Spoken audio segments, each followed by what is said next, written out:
Naam, siku za karibuni tumekuwa tukishuhudia mambo yakiwa yanaenda sana, na utasikia watu wanasema kwamba mambo yanaenda kwa kasi, mambo ni mengi, na kwenye jamii yetu uelewa kuhusu mambo ya afya ya akili bado tunapambana kujulisha umma, na jamii yetu inapitia mambo mengi, na ndio maana utajaribu kujiuliza kwamba kwa nini makanisa ni mengi sana siku za karibuni. Watu wanapitia heka ni nyingi. Tunafahamu dunia inazunguka kwenye muhimili wake, lakini pia dunia inapaswa kuzunguka jua. Watu wanazungushwa na dunia, watu wamevurugwa, watu hawawezi kubeba hizi heka, na maisha yamekuwa magumu, sio nyumbani, sio maeneo ya kazi. Lakini mimi nikaja kugundua kwamba watu wanapambana na mambo makubwa mawili kama sio matano. Watu wanapambana kuwa bora nyumbani, lakini pia watu wanapambana kuwa bora maeneo ya kazi.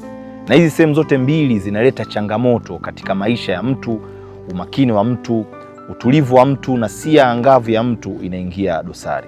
Lakini katika mambo makubwa mawili ni zaidi sana watu wanapambana kuwa bora nyumbani, kama kuwa ni baba bora nyumbani.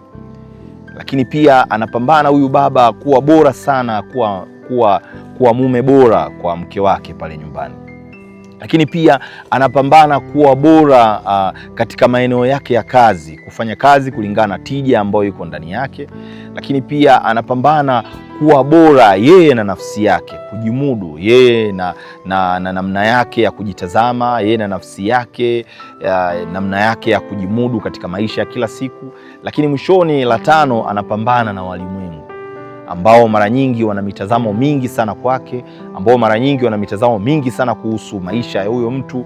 Na hata wakati mwingine utasikia anasema kabisa, ninaomba buku ya karibu. Yaani kuna watu wana mitazamio fulani kuhusu wewe, na inawezekana hata wewe usio unafahamu vizuri.